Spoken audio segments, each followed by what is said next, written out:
لله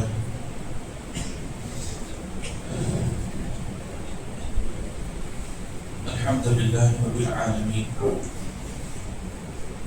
والصلاة والسلام على سيد الأنبياء والمرسلين وعلى آله الطيبين الطاهرين وأصحابه الأمين أجمعين. أما بعد، فقد قال الله سبحانه وتعالى في كلامه المجيد وفرقانه الحميد: أعوذ بالله من الشيطان الرجيم، بسم الله الرحمن الرحيم.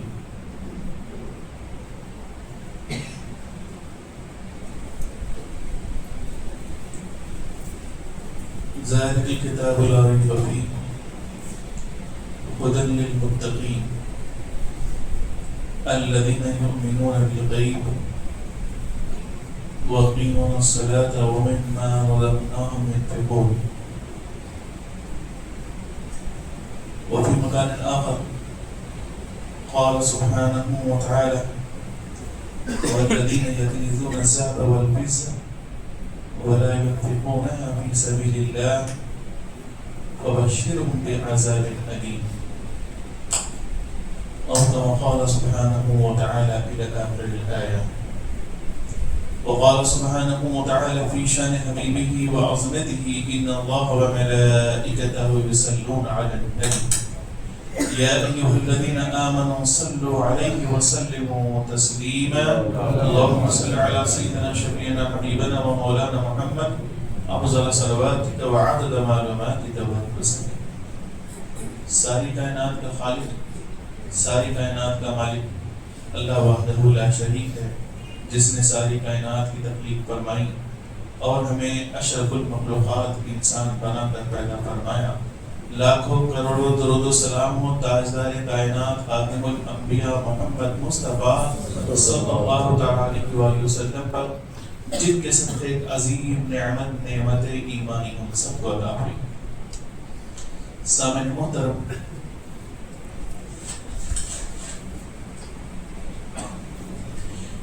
ایک مسلمان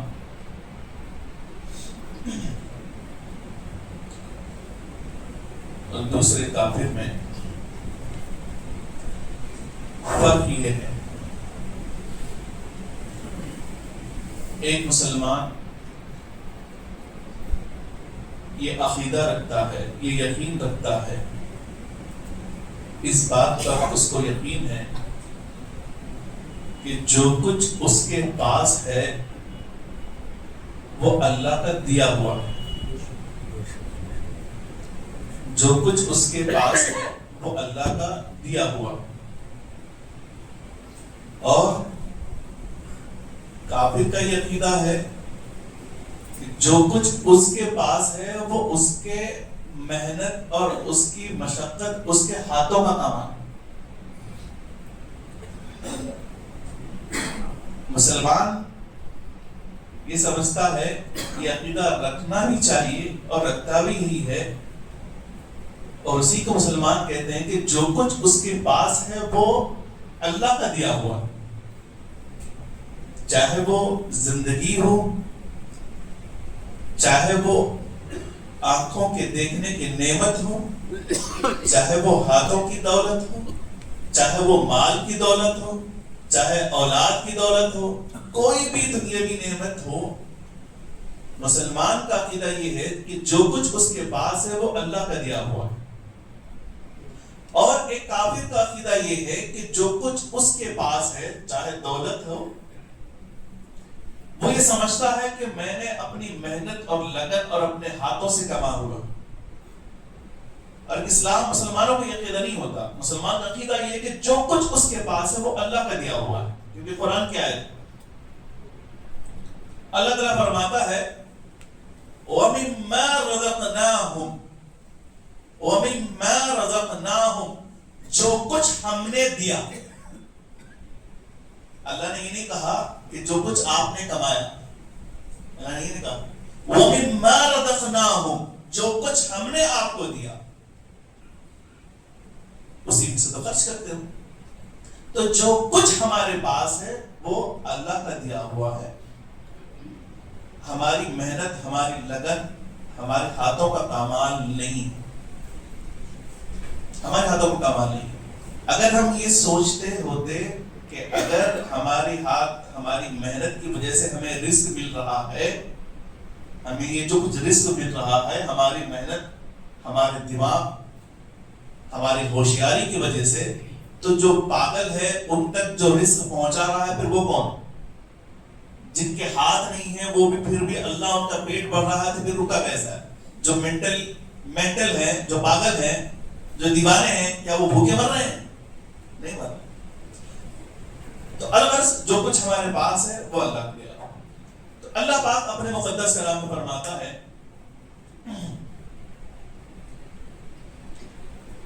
والذین یکنیزون الذهب والفضة ولا ينفقونها في سبيل الله فبشرهم بعذاب أليم۔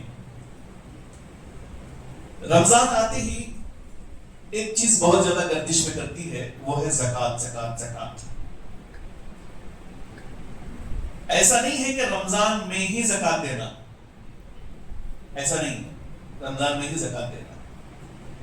پھر اکثر علماء کرام رمضان ہی میں زکوٰۃ کی ایجاد کرتے ہیں، زکوٰۃ کی ترغیب کیوں دلاتے ہیں؟ اس لیے دلاتے ہیں کیونکہ عام دنوں میں فرض کا ثواب فرض ہے، ٹھیک ہے، لیکن جیسے رمضان آ جاتا ہے تو سنت بھی فرض کے برابر نیکیاں مل جاتے ہیں۔ جب سنت کا درجہ، جب سنت اگر ہم ادا کریں گے تو فرض کے درجہ ہمیں عطا ہوتا ہے، نیکیاں ملتے ہیں، تو سوچئے رمضان میں اگر فرض ادا کریں گے تو اس کے اجر اللہ تعالیٰ کتنا دے گا، اس کا اجر کتنا دے گا۔ تو اسی وجہ سے رمضان میں زکوٰۃ کی زیادہ ترغیب دلائی جاتی ہے، کیونکہ رمضان میں زیادہ نیکیاں زیادہ ملتی ہیں۔ الغرض سب سے بڑی بات تو ہم یہاں سے شروع کرتے ہیں کہ زکوٰۃ کس پر فرض ہے، کیا فرض ہے۔ یاد رکھیں ہر مسلمان عاقل بالغ پر اور صاحب نصاب پر زکوٰۃ فرض ہے۔ مسلمان آپ کو سمجھ میں آ گیا، عاقل بالغ مطلب بلوغت ہونا اس کا، ٹھیک ہے، اگر مینٹل ہے تو بھی وہ اس پر زکوٰۃ فرض نہیں ہوتی۔ اور تیسری چیز یہ ہے کہ صاحب نصاب ہونا۔ صاحب نصاب کس کو کہتے ہیں؟ یاد رکھ لیں، بہت تفصیل میں نہیں جاؤں گا ورنہ جو مقصد سے میں آیا ہوں پھر وہ ذکر نہیں کر سکتا۔ جس کے پاس بھی 52.5 تولہ چاندی کے برابر پیسہ ہے،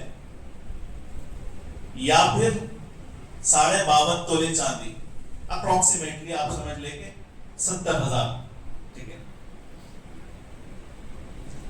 جس کے پاس بھی 70,000 روپئے کیش ہے، یا پھر کچھ 30,000 روپئے کیش ہے، کچھ چاندی ہے اور 1-2 گرام سونا ہے، اگر یہ تینوں کو ملا لیں آپ، اگر آپ کے پاس 70,000 یا 80,000 کے برابر روپیے ہو جا رہے ہیں، اور ایسا لاسٹ رمضان میں بھی آپ کے پاس تھا، 1 سال ہو گیا، بیچ میں کچھ کمی پیسے 20,000 روپے کم ہو گئے، زیادہ ہو گئے، لیکن اس رمضان میں آپ لاسٹ رمضان میں بھی 70,000 روپے کے قریب تھے، اور اس رمضان میں بھی 70,000 روپے کے قریب ہے آپ کے پاس، آپ پر زکوٰۃ فرض ہے۔ یعنی 52.5 تولے چاندی کتنا ہوا تھا وہ آپ دیکھ لیں، میں 70,000 کا مثال کے طور پر کیا۔ 52.5 تولے چاندی ہی ہونا ضروری نہیں ہے، یا 6-7 تولے سونا ہی ہونا ضروری نہیں ہے، وہ ہونے کے بعد زکوٰۃ فرض ہے، ایسا نہیں ہے، یہ غلط کانسیپٹ ہے۔ بھائی ہمارے پاس 7 تولے سونا ہونے دو، 52.5 تولے چاندی ہونے دو، اس کے بعد زکوٰۃ نکلے، ایسا نہیں ہے۔ اگر آپ کے پاس 1 گرام سونا ہے یا آدھا گرام سونا ہے، آدھا گرام سونا ہے، 2-3 تولے چاندی ہے آپ کے پاس، اور کیش کتنا ہے، ان تینوں کو ملا کر آپ کے پاس 52.5 تولے چاندی خریدے جتنا کیش اگر موجود ہو گیا آپ کے پاس، وہ 52.5 تولے چاندی جتنا مالیت آپ کے پاس ہوگی تو آپ پر زکوٰۃ فرض ہے۔ بس اتنا ہے۔ ایک شرط یہ بھی ہے کہ 1 سال گزرنا، 1 سال گزرنا۔ لاسٹ رمضان کتنا تھا آپ دیکھ لیں، اس بار اگر آپ کے پاس اتنا ہی ہے اس سے زیادہ ہے آپ پر زکات فرض. بیچ میں کچھ بھی نہیں تھا, بیچ میں قرض لینا پڑا, لیکن الحمدللہ اس کے بعد پھر میرے پاس 52 تولے چاندی کے برابر میرے پاس پیسہ روپیہ آ گیا. بیچ کا کمی پیشی حساب نہیں لگایا گیا. سال کے سٹارٹنگ میں, سال کے اینڈنگ میں دیکھنا, سال کے سٹارٹنگ اور سال کے اینڈنگ میں. ایک بات اور, جو مال و دولت, جو سونا آپ نے بیٹی کے لیے یا اولاد کے لیے بنا کر کیش وغیرہ آپ نے ایف ڈی کرایا تھا, یا سونا یا چاندی آپ نے بیٹی کے لیے خریدا تھا, ٹھیک ہے, 5-10 سال پہلے جب 30,000 سونا تھا, اس کی بھی زکات آپ کو نکالنا پڑے گا. اس کی بھی زکات آپ کو نکالنا پڑے گا. ایسا نہیں کہ بچی کے لیے ہے نا, بچی کے لیے ہے تو بچے اگر بالغ ہوگی تو اگر اس کے نام پہ آپ نے رکھ دیا تو بھی آپ پر زکات بس آپ کو نکالنا پڑے گا. اب آئیے, آخر اللہ تعالی نے زکات کو فرض کیوں کیا؟ آخر زکات کو اللہ سبحانہ و اسلام میں, شریعت میں ایسا قانون کیوں بنایا گیا ہے؟ اس کی چند حکمتیں. پہلی حکمت, میں نے گزشتہ جمعہ ہی کہا کہ لومڑی کی ایک خصلت ہوتی ہے لالچ. لومڑی کی ایک خصلت ہوتی ہے لالچ, سیر نہیں ہوتا. آج ان کے انسانوں کے پاس پہلے سے زیادہ دولت ہے. ایسا نہیں کہ پہلے کم تھی دولت یا اب زیادہ, نہیں, پہلے سے زیادہ آج اس زمانے میں ہے. ٹھیک ہے, پہلے بچے 2 روپے میں اپنا ایک دن کا خرچہ چلا لیتے تھے, آج 10 روپے بھی بچے نہیں لے رہے. تو پہلے سے زیادہ ہوا نا پیسہ. تو لومڑی کی ایک خصلت ہے لالچ والی.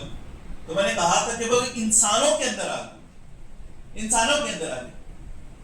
اگر چاہتے ہیں انسان مسلمان کہ یہ جو خصلت ہے, یہ جو لالچ ہے, یہ ہمارے دلوں سے نکل جائے, اس کو چاہیے کہ زکات نکالے, زکات نکالے. کیونکہ زکات کی وجہ سے لالچ, ہرس جو ہے, ہرس, لالچ اور مال کی محبت یہ نکال دی جاتی ہے. تو پہلی وجہ اللہ نے زکات فرض اس لیے کیا ہے تاکہ ہمارے دلوں سے اس مال کی محبت, مال کی لالچ, اس کو ہمارے دلوں سے نکال دیا جائے. دل کی صفائی کے لیے اور دل کی پاکیزگی کے لیے, دل سے مال کی محبت کو نکالنے کے لیے اللہ نے زکات کو فرض کیا گیا. پہلی حکمت. دوسری حکمت, دیکھیے میں نے کہا کہ جو کچھ ہمارے پاس ہے وہ اللہ کی نعمتیں, اللہ کی نعمتیں. زکات کو نکالنا یہ اللہ کے حکم کی تعمیل کرنا ہے. گویا ہم اللہ کا شکر ادا کرتے ہیں, اللہ تو نے ہمیں اتنی نعمتیں دیا, اس میں سے 13 مال ہم تجھے کو دے رہے ہیں, یہ شکر گزاری کے لیے. دوسری چیز, دوسری حکمت یہ ہے زکات کو فرض کرنے کی کہ شکر گزاری اس میں پیدا ہوگی. اور اللہ کا حکم ہے اور اللہ کا وعدہ ہے, حکم ہے, اللہ کا وعدہ ہے. اگر تم شکر گزاری کرتے رہو گے, لئن شکرتم لازیدنکم, اگر تم شکر گزاری کرو گے تو میں کبھی بھی نعمتوں میں کم نہیں کروں گا بلکہ زیادہ ہی کروں گا. لازیدنکم, میں تمہیں زیادہ ہی کروں گا, تمہاری نعمتوں میں تم جو خود دیا اس میں زیادہ کم نہیں کروں گا. تو دوسری وجہ شکر گزاری پیدا ہوگی. تیسری وجہ, دیکھیں آج امیر اور غریب میں اتنا فرق ہو گیا ہے کہ غریب امیر کو دیکھتے ہی برا بھلا کہتا, نہیں کہتے کیا, کہتے نہیں, برا بھلا کہتے. غریب امیر کو دیکھتے ہی برا بھلا کہتے. مطلب اگرچہ کہ وہ بھی مسلمان ہے, ہم بھی امیر بھی مسلمان ہے, یہ جو فرق ہوتا ہے اس امیری اور غریبی کی وجہ سے, اس امیری اور غریبی کی وجہ سے. اللہ سبحانہ و تعالیٰ زکات کو عام کر فرض کر یہ جو اجتماعی یکجہتی امیر اور غریب میں دونوں میں محبت پیدا کرنے کے لیے اللہ نے زکات کو فرض کیا. زکات کو فرض کیا تاکہ غریب بھی محبت کرے امیر سے اور وہ امیر بھی محبت کرے غریب سے. ٹھیک ہے, تیسری وجہ. چوتھی, غربت کا خاتمہ کرنا. چوتھی حکمت یہ ہے کہ اللہ نے زکات کو فرض اس لیے کیا تاکہ غریب ہمیں غریب نہ رہے. ہاں اتنا ہے، اتنے سالوں سے زکوٰۃ دیتے آ رہے ہیں پھر بھی بہت سارے لوگ غریب کے غریب ہیں. اس کی وجہ یہ ہے کہ ہم لوگ زکوٰۃ سیدھے ڈھنگ سے تقسیم نہیں کر رہے، سیدھے ڈھنگ سے تقسیم نہیں کر رہے. ہماری ذمہ داری ہے، یعنی جو صاحب نصاب ہے جس پر زکوٰۃ فرض ہے اس کی ذمہ داری ہے کہ وہ صحیح غریب تک پہنچائے. اگر آپ نے صحیح غریب تک نہیں پہنچایا، کل قیامت میں، آگے میں حدیث ذکر کروں گا، کل قیامت میں وہ اللہ کی بارگاہ میں آئے گا اور اللہ سے کہے گا یا اللہ میرا جو زکوٰۃ کا حق تھا، غریب اللہ کی بارگاہ میں کہے گا یا اللہ میرا جو حق تھا، زکوٰۃ کا جو حق تھا مالداروں نے مجھے نہیں دیا، تو اللہ سبحانہ و تعالیٰ اس کا حق وہاں دے گا، غریب کا حق قیامت میں مالداروں سے نکال کر دے گا. اچھا مالداروں سے نکال کر کیا دے گا؟ وہاں پر تو اب یہاں سے آپ کسی اور کنٹری جائیں گے تو کیش آپ کا چینج ہوگا، کرنسی چینج ہو جائے گی، ٹھیک ہے، امریکہ گئے گے ڈالر ہو جائے گا، آپ کویتی دینار ہو جائے گا، آپ عرب جائے گا سعودی ریال ہو جائے گا، ہے نا. پھر اللہ کے پاس وہاں پر روپیہ تو پیسہ تو نہیں ہوگا، وہاں پر کرنسی کیا چینج ہوگی؟ وہاں پر کرنسی ہوگی آپ کی نیکیوں کی، نیکیوں کی کرنسی ہوگی. جب غریب اپنا حق پوچھے گا، اب دنیا میں تو ہم نے زکوٰۃ اس کو غریب تک نہیں پہنچایا تھا، کل وہ حق اللہ کی بارگاہ میں جب پوچھے گا تو امیر کے نیکیوں کو لے کر اللہ غریب میں تقسیم کر دے گا. امیر کی نیکیوں کو لے کر کیا کرے گا؟ اللہ غریب میں دے گا. ٹھیک ہے، تو یہ غربت کا خاتمے کے لیے بھی اللہ سبحانہ و تعالیٰ نے اس زکوٰۃ کو فرض کیا. پانچویں حکمت،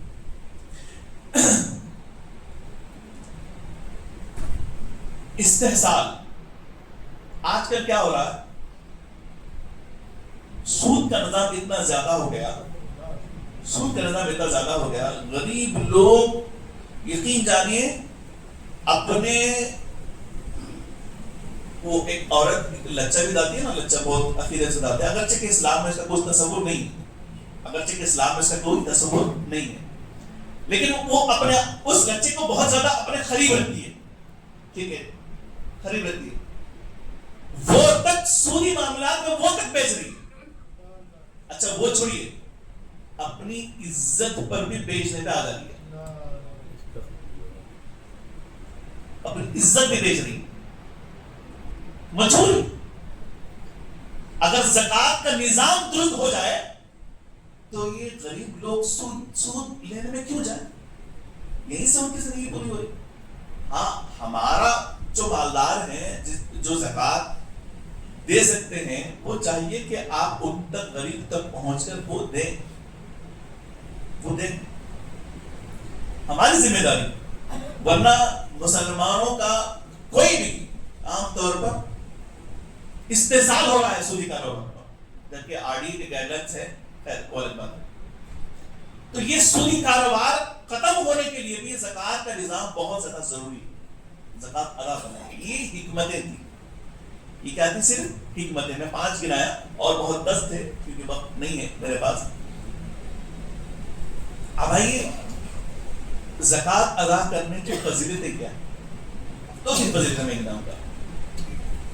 پہلی بات تو یاد رکھیں، اللہ سبحانہ و تعالیٰ نے قرآن پاک میں جہاں جہاں نماز کا ذکر کیا وہاں وہاں زکوٰۃ کا ذکر کیا. جہاں جہاں اللہ نے نماز کا ذکر کیا وہاں وہاں زکوٰۃ کا بھی ذکر کیا. اور حدیث پاک میں یہ بھی آتا ہے جس نے نماز ادا کی لیکن زکوٰۃ ادا نہیں کیا، اللہ اس کی نماز بھی قبول نہیں کرے. جس نے نماز ادا کی لیکن زکوٰۃ ادا نہیں کی، اللہ سبحانہ و تعالیٰ زکوٰۃ ادا نہیں کرنے کی وجہ سے اس کی نمازیں بھی قبول نہیں کرے، اس کی نمازیں بھی قبول نہیں کرے. تو زکوٰۃ کو ادا کرنا ہی بہت زیادہ ضروری ہے. مسلم شریف کی حدیث پاک میں اللہ کے رسول صلی اللہ علیہ وسلم فرماتے ہیں کہ ایک شخص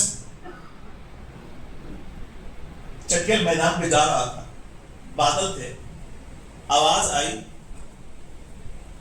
کہ اے بادل فلاں باغ کو سیراب کر دے، فلاں باغ والا ہے اور اس کے باغ کو سیراب کر دے، فلاں شخص ہے اس کا ایک باغ ہے اس کے باغ کو سیراب کر دے.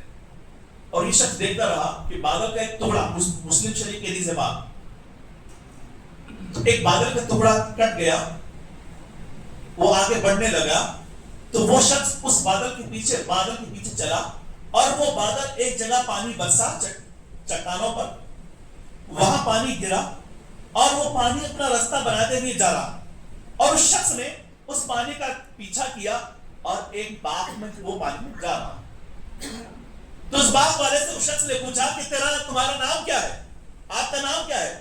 تو اس باغ والے نے کہا تمہیں کیا ضرورت میرے نام کی، آپ کو کیا ضرورت میرے نام کی؟ اس نے کہا کہ بھائی آپ کا نام تو بتائیں۔ اللہ کے رسول صلی اللہ علیہ وسلم فرماتے ہیں کہ اس شخص نے اس باغ والے سے پوچھا کہ آپ کا نام کیا ہے؟ جب اس نے اس کا نام بتایا کہ میرا نام فلاں فلاں بن فلاں ہے، تو اس شخص نے کہا یہی آواز، یہی نام میں نے بادلوں سے گرجتا ہوا سنا، یہی نام میں بادلوں سے گرجتا ہوا سنا، اور وہ پانی برس کر تیرے پاس یہاں پر برسا۔ اس شخص نے پوچھا آخر اس کی وجہ کیا ہے؟ تو اس باغ والے شخص نے کہا مجھے نہیں معلوم، بس میرا کام یہ ہے جو کچھ میرا فائدہ ہوتا ہے باغ سے، جو کچھ میرا فائدہ ہوتا ہے ایک حصہ میں اللہ کے لیے نکال دیتا ہوں، ایک حصہ میں اللہ کے لیے نکال دیتا ہوں، دوسرا میرے اور میرے گھر والوں کے لیے رکھتا ہوں، اور تیسرا اس باغ کی تعمیر کے لیے، باغ کو اور اچھا بنانے کے لیے میں رکھتا ہوں۔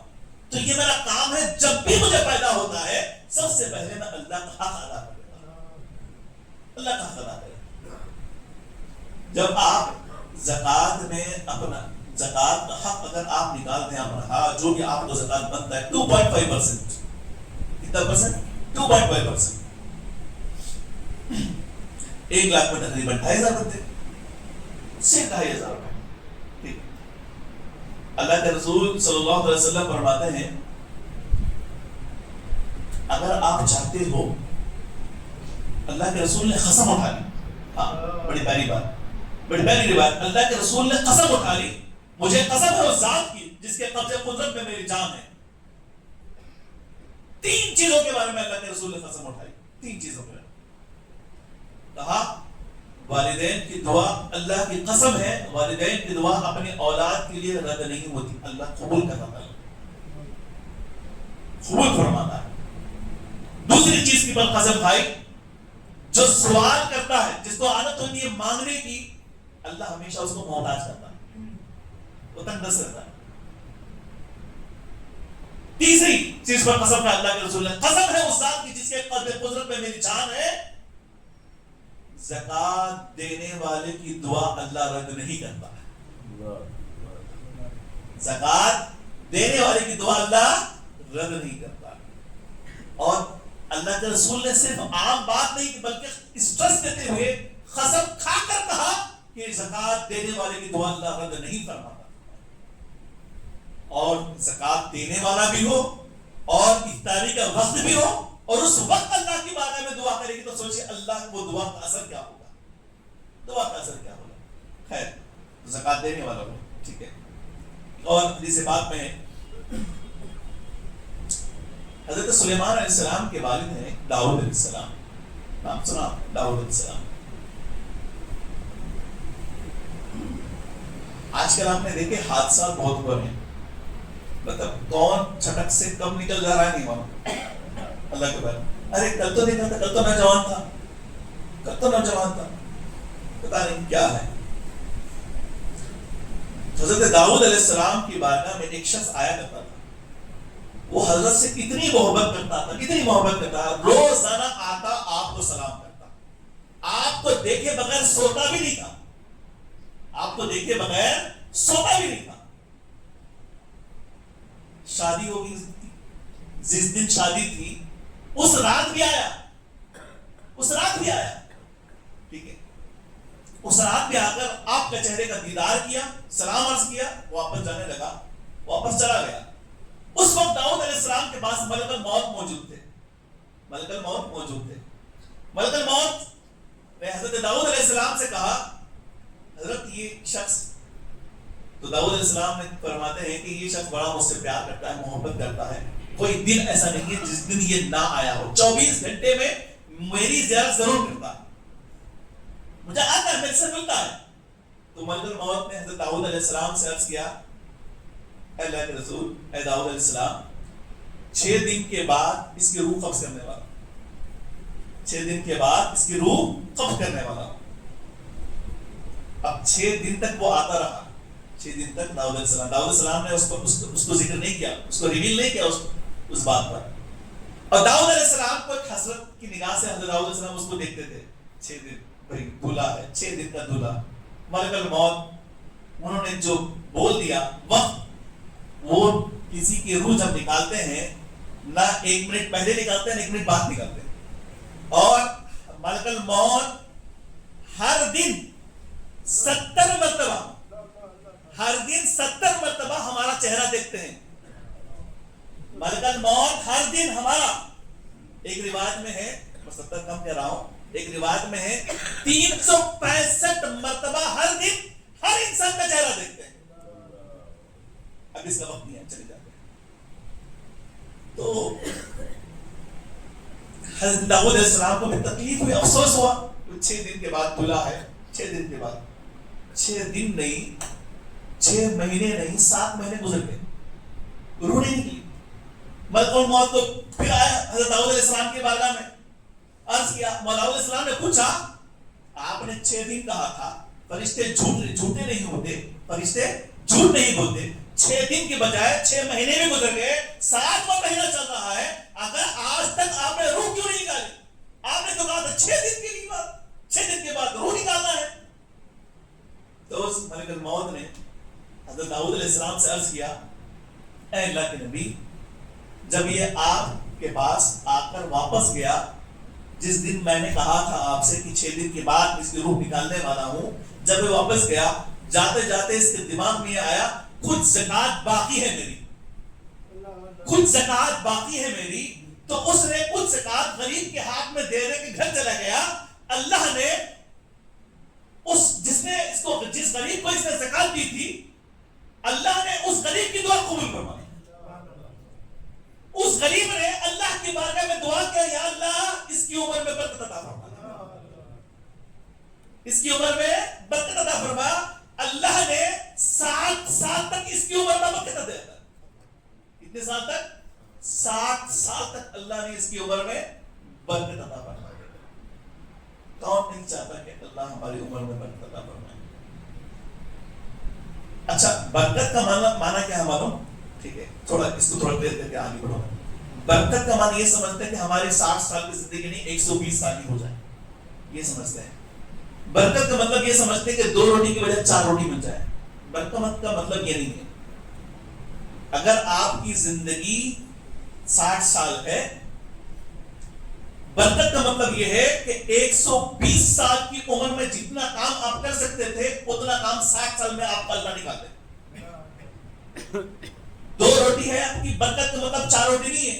برکت کا مطلب یہ ہے کہ 2 روٹی، آپ جب اکیلے تھے 2 روٹی کھاتے تھے، آپ کی فیملی آ گئی، آپ کو برکت کی ضرورت ہے، 4 روٹی کی ضرورت نہیں. اللہ اس 2 روٹی میں پورے خاندان کو پالتے، پورے خاندان کا پیٹ بھرتے، یہ برکت ہے. اس لیے اللہ کی بارگاہ میں برکت مانگے، کثرت نہ مانگے. اللہ 4 روٹی دے مجھے نہیں مانگے، یا اللہ مجھے میری تنخواہ 1 لاکھ کر دے گی نہیں مانگے. اللہ جتنی تنخواہ ہے اللہ اس میں برکت عطا فرما دے، یعنی جتنی تنخواہ ہے اللہ یہ میری اور میرے خاندان کے لیے کافی ہو جائے، یہ برکت ہے. خیر، تو اللہ کے رسول صلی اللہ علیہ وسلم فرماتے ہیں کہ قیامت کے قریب اتنی زیادہ مصیبتیں آئیں گی، اس اتنے زیادہ مصیبتیں، کتنی مصیبتیں گن نہیں سکتے، ایک کے بعد دوسری مصیبتیں. ٹھیک ہے، ایک کے بعد دوسری مصیبتیں. جس طرح بارش کے خطرے جو ایک کے بعد دوسرا ایسا موسلادھار برستے ہیں، اسی طرح بارش کے خطرے بھی ویسے بھی برسے. تو اللہ کے رسول صلی اللہ علیہ وسلم فرماتے ہیں جو زکات خوش دلی سے نہیں دیتا. ابھی تو اب زکات دینے کی فضیلت سن لے. جو زکات دیتا ہے لیکن روتے بھی دیتا ہے، روتے بھی دیتا ہے، خوش دلی سے نہیں دیتا، تو اس پر مصیبتیں بارشوں کی طرح اللہ اس پر برساتا ہے. بارشوں کی طرح، بارش کے قطروں کی طرح اس طرح برساتا ہے. ہارون کتنا بڑا مالدار تھا. اچھا، آپ کو معلوم، آپ حیران ہوں گے بات، ہارون توریت کا قاری تھا. موسیٰ علیہ السلام پر 4تھی کتاب، وہ ہارون توریت کا بہترین قرأت کرنے والا تھا. اور حضرت موسیٰ علیہ السلام کے رشتہ دار بھی تھا، دور کے رشتہ دار تھا قارون، جس کے خزانوں کی چابیاں کئی جانوروں پر تھے. ٹھیک ہے. حضرت موسیٰ علیہ السلام کو جب بھی توریت سننے کا دل چاہتا تو قارون سے کہتے تھے کہ تورات کی تلاوت کر. اس کا مطلب یہ ہوا کہ قارون کوئی کافر نہیں تھا، کوئی کافر نہیں تھا. اگر کوئی کافر ہوتا تو حضرت موسیٰ علیہ السلام اس کی زبان سے تورات نہیں سنتے تھے، نہیں سنتے تھے. قارون کا مسئلہ کیا ہوا؟ اللہ نے زمین پر دھسا دیا نا، اللہ نے زمین پر دھسا دیا. کیوں؟ وجہ کیا ہے؟ قارون تورات کا اچھا قاری تھا اور حضرت موسیٰ علیہ السلام اس سے کہا کرتے تھے کہ تورات سنا، اور وہ سنتے تھے حضرت موسیٰ علیہ السلام اس کی زبان سے. بڑے اچھے انداز میں تورات پڑھا کرتا تھا، بڑے اچھے انداز میں. ہوا کیا؟ اللہ کا حکم آیا، اے موسیٰ اپنی قوم سے کہو زکات ادا کرو، زکات ادا کرو.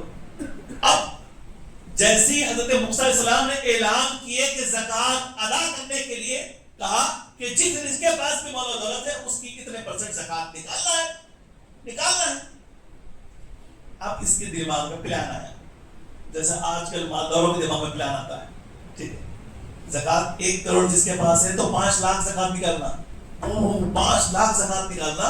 تو کیا کرتے ہیں وہ جو اپنے کام کرنے والے ہوتے ہیں نا، کام کرنے والے گھروں میں یا پھر کوئی تو بونس کے طور پر وہ زکات دیتے، زکات ادا نہیں ہوتا.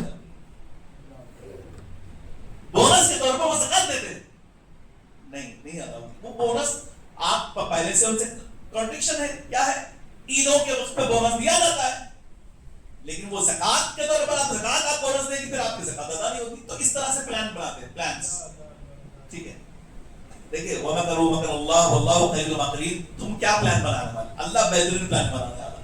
اور ہم اللہ کو الیاذ باللہ الیاذ باللہ الیاذ باللہ، اللہ کو کیا، اللہ آپ کے پلان کو نہیں سمجھ سکتا. خیر، تو اس نے پلان کیا قارون نے. کیا کہ جیسے زکات کی بات آئی، میں اتنا زکات کیوں دی، میرے پاس بہت زیادہ مال ہے. اس نے عورت کو چنا، کہا کہ میں تجھے اتنی دولت دوں گا. حضرت موسیٰ علیہ السلام پر کل جیسے ہی صبح ہوگی وہ آئیں گے اور وہ بیان کے لیے ٹھہریں گے، اور جیسے زکات کا مسئلہ لائیں گے تو اٹھ کر ان پر الزام لگانا زنا کی. حضرت موسیٰ علیہ السلام پر جیسے زکات کا مسئلہ لائے، وہ عورت اٹھ کھڑے ہوگی اور کہا کہ جو شخص زنا کرتا ہے اس پر حد کیا ہوگی.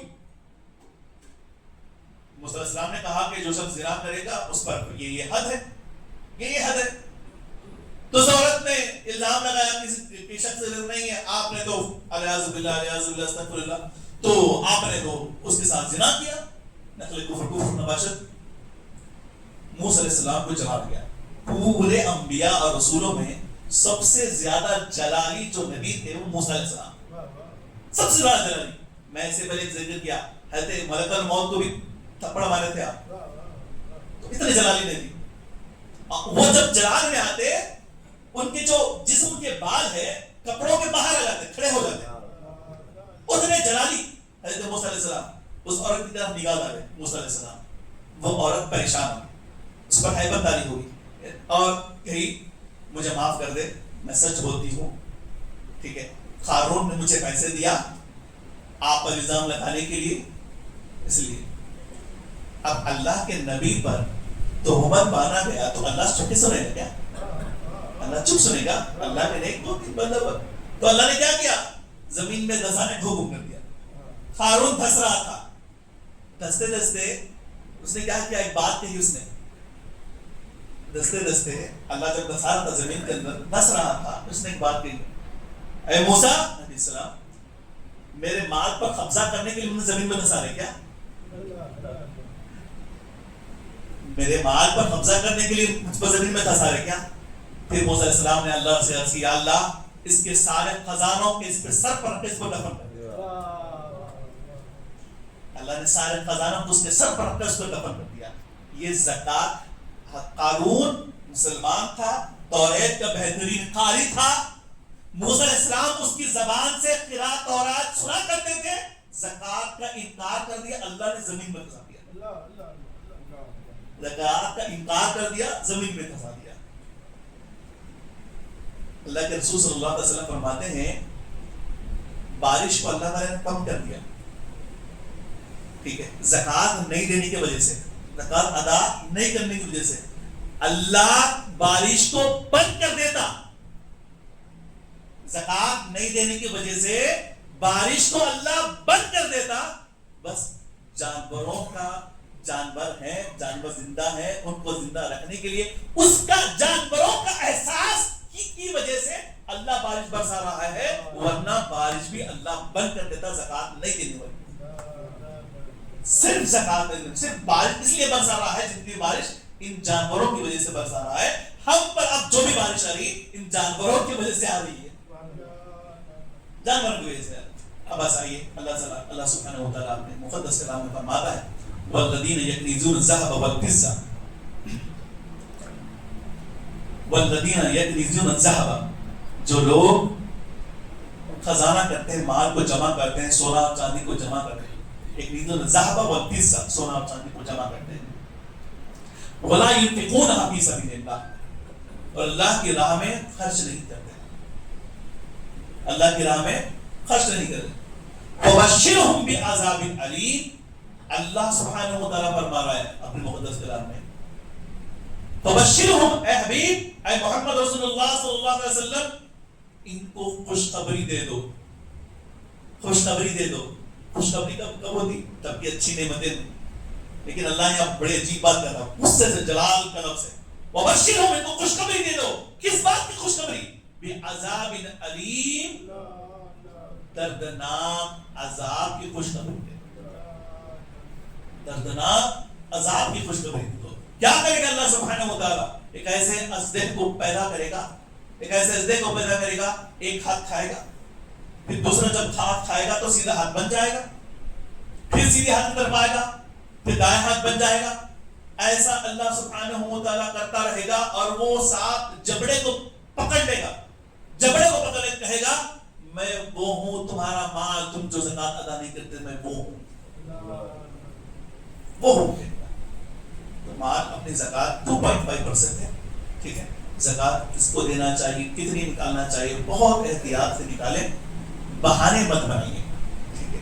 بہانے، بہت سارے پلانس آتے ہیں، جس طرح قارون کے اس میں بھی پلان بنایا تھا. قارون کیا ہو گیا، قارون کا حالت. تو اس لیے پلان مت بنائیے، زکوٰۃ جلد سے جلد ادا کریں. یاد رکھیں اللہ کے واسطے اپنی زکوٰۃ کو برباد نہ کریں، اپنی زکوٰۃ کو برباد نہ کریں. یہ جس کا حق تھا ان تک پہنچانا ہماری ہی ذمہ داری ہے. یا کہ کوئی ایک ایسا وکیل، پہلے کے زمانے میں عباسی خلیفہ دور تھے جب زکوٰۃ کی لیسٹ بنا کرتے تھے، مستحقین کی، ان کے زمانے میں زکوٰۃ لینے مستحقین تھے، ان کی لیسٹ بناتے تھے، ان کی ٹیم تھی، وہ ٹیم بنایا کرتے تھے. لیکن آج نہیں. تو آپ سوچ سمجھ کر زکوٰۃ دیجیے، کسی کو اپنا وکیل بنائے کہ مجھے ان پر بھروسہ ہے، یہ صحیح جگہ زکوٰۃ پہنچا سکتے ہیں. کوئی ایسا ٹرسٹ ہے، کوئی ایسا ادارہ ہے، اس کو آپ بھروسہ کرتے دیجیے، یا پھر آپ خود آپ زکوٰۃ. اور زکوٰۃ کا سب سے پہلے حق، زکوٰۃ آپ کو دینا ہے تو سب سے پہلے جن کا حق ہے وہ آپ کے رشتے دار، وہ آپ کے رشتے دار، ٹھیک ہے. تو احتیاط کریں. اور اس زمانے میں تھوڑا احتیاط کی بات عرض کرنا چاہوں گا. سب کو معلوم ہے، اپنے ہو یا غیر ہو، کہ زکوٰۃ کا مہینہ، زکوٰۃ دینے والے تو صدقہ اور خیرات بھی کرتے ہیں، برقعے ڈال لے کر نکل جاتے ہیں. اپنی زکوٰۃ دیکھ سوچ سمجھ کر دیجیے، سوچ سمجھ کر دیجیے. چلتے پھرتے کسی اور کو دے دیا، آپ غریب نہیں رہا تو پھر برباد ہوگا. سوچئے، کیونکہ دھوکہ دہی بھی اس میں بہت زیادہ ہے. ہاں، اس دھوکہ دہی میں اچھے لوگ بھی مارے جا رہے ہیں، اچھے لوگ بھی مارے جا رہے ہیں. تو احتیاط کریں، دیکھ سمجھ کے آپ زکوٰۃ دیں، ٹھیک ہے.